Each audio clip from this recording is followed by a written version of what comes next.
So begin at the top of your mat in mountain pose. So stand up nice and tall, feet together, lengthen out through the spine, line up the back of your head with your tailbone, draw your belly button in, and you can have your hands together at heart center.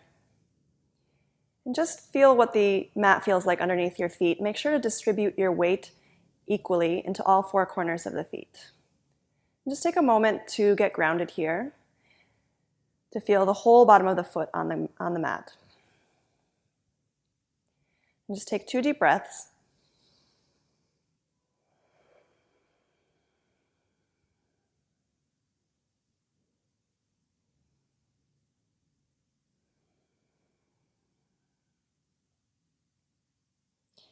And then bring all your weight into your left leg. And slowly begin to extend your right leg out behind you, keeping the toes flexed towards your face. Hips square to the front of the mat.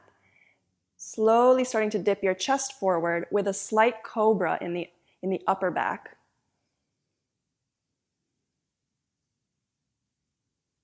And then you'll start to feel here the glute activate, right? The back of the left thigh is going to be active here. You can release if it's too much.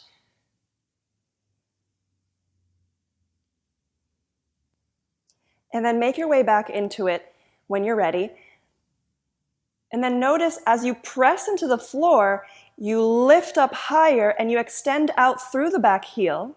And arms can extend out forward. So just so you can feel that lengthening from heel all the way through the fingertips with the rooting of the standing leg. Very much like we have in Tango. And then fly your arms behind you and slowly take a step back with your right leg, coming into a high lunge. So bring your arms above you. Draw your belly button in, soften the lower ribs. Press out through the back heel. And here we notice how the ball of the foot is activating. So this is very similar to Tango as well. This is how we push the floor, as Tango teachers say, right? And then extend your arms and chest forward. And so now again, you'll feel the glute fire up, okay? So we really want to actually build muscle in the back body to support what's happening in the front body in both yoga and in Tango.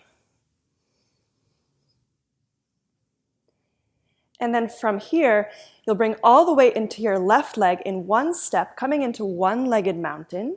So try to keep grounding down as you bring the right leg up to bend. And then once again, draw your belly button in, send your hips back slightly. So similar posture to how we have in Tango, except we don't have the leg raised most of the time in Tango. But in terms of the feeling of drawing the belly button in towards the spine and sending the hips back so you find your sit bone over your heel.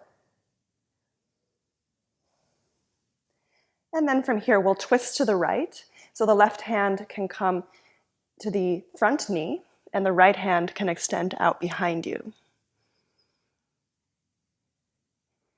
And here what we want to pay attention to is sending the left hip back. So as we twist, our tendency is going to be to take that left hip into the twist, but we want to send it back the opposite way as we find the twist. So the same thing will be true for Tango when we're in torsion, okay? And then exhale, release. You can bring both feet together, shake it out. I know the left glute is probably on fire. And then from here, bring your hands to your waist. We'll keep the weight in the left leg for now. And step the right leg back about 3 feet. So feet are going to be hips width apart. And the back foot will be facing the right top corner of your mat. So about 45 degrees. Hips square to the front of the mat. Lengthen out through the crown of your head, and then exhale, fold over the front leg. So pyramid pose here. We're not going to stay in pyramid long, but the first thing I want you to notice is as you send your left hip back, you can lower down a little bit further. So it's a good idea to keep a micro bend in the front knee. And then press into the right hand. You can bring it onto a block. If the floor feels really far away, you can bring that onto a block. And then twist to your left, extend the left arm towards the ceiling. And once again here, our tendency is going to be to take that left hip out. So we want to hug it in towards the center and draw it back, creating more space for us to generate that twist from our obliques. Okay. This is similar to tango because whenever we twist, we have that tendency to take that hip forward in the same direction, right? So we're not stabilizing the hips. And we'll just take one breath here. And then exhale, release the hands back down in the front. And this time you'll take all the way into your left leg. We're going to come into half moon. So the left hand can reach down in front of you, just underneath your face, or a little bit to the left. You might find it easier to balance if the hand's a little to the left. And then stack your right hip on top of the left. Flex the back toes towards your face as you extend that leg out. And then here we find, once again, as I press into the floor, I rise and I can extend out in opposite directions. So through the back of my heel, through the crown of my head. Right arm can go up towards the ceiling if you found your balance. And then here also, just hug that left hip in towards the center. So you really are activating through the glute and the side of the hip. And core is activated here too. Okay, we'll just take one more breath here. And then exhale, bring both hands down to the ground. Square the hips and step the feet together. You can go into a full forward fold. Inhale to a halfway lift. Exhale, fold. Okay, let's even out the sides. So coming back into Tadasana Mountain Pose. Bring your feet together. Grow tall, inhale.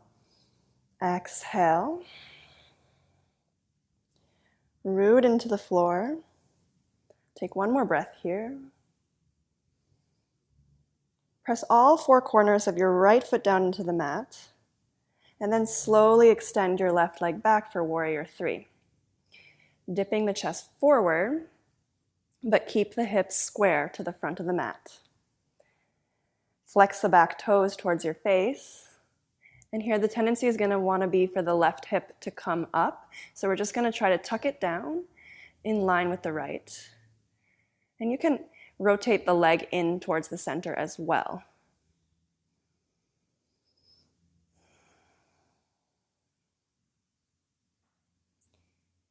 And then from here, you're probably already feeling the glute fire up. It doesn't take long for us to feel it here. You can extend the arms out back. And then slowly, let's try with one step to take the left leg back into high lunge. Reach your arms above you. Press out through the back heel. So back quad's going to be activated. Front knee is going to be stacked over the ankle. Soften your ribs.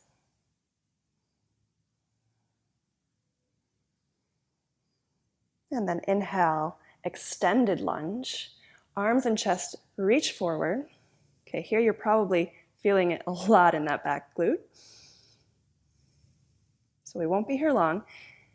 On the next inhale, bring all the way into your front leg, coming into one-legged mountain in one step, one graceful movement, bending the left knee.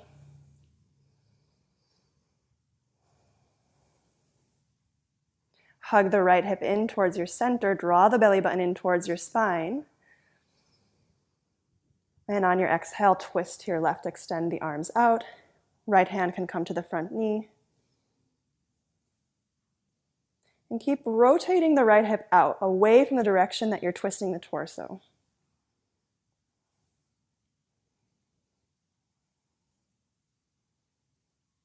One more breath.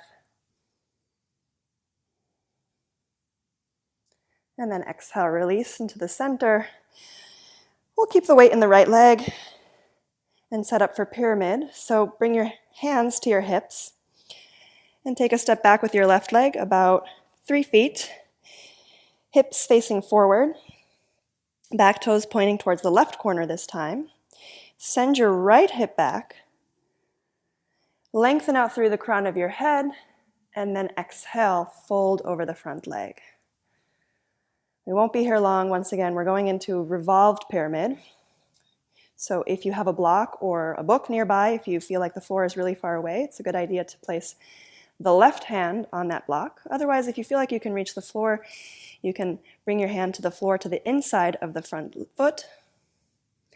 And then rotate to the right, extend your right arm up towards the ceiling.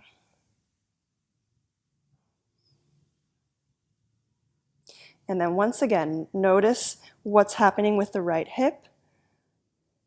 And then try to tuck it back in towards the center and draw it back. And as you do that, you'll notice you'll find a little more space to engage your twist using your obliques.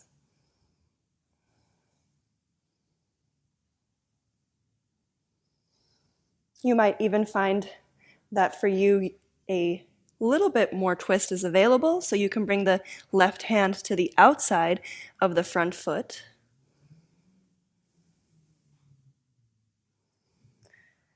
And then we'll take just a few more breaths here.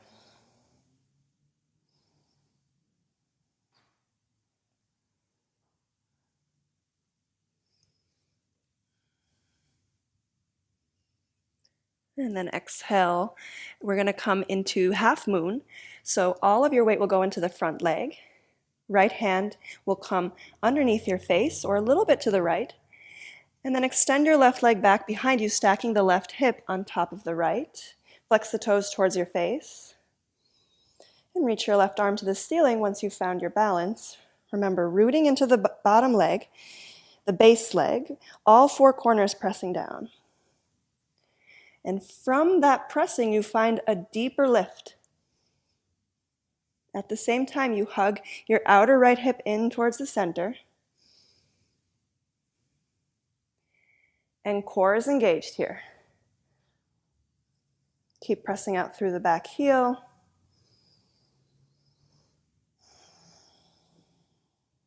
And often here what happens is you want to go to the outer edge of the front foot, and then we lose our balance.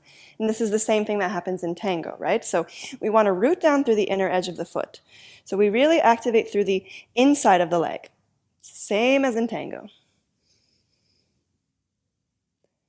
All right, let's come out of this. Exhale, close your hips. Bring the hands down in front of you. Step your feet together into a forward fold. Inhale, halfway lift. Let's reset the spine. Exhale, fold.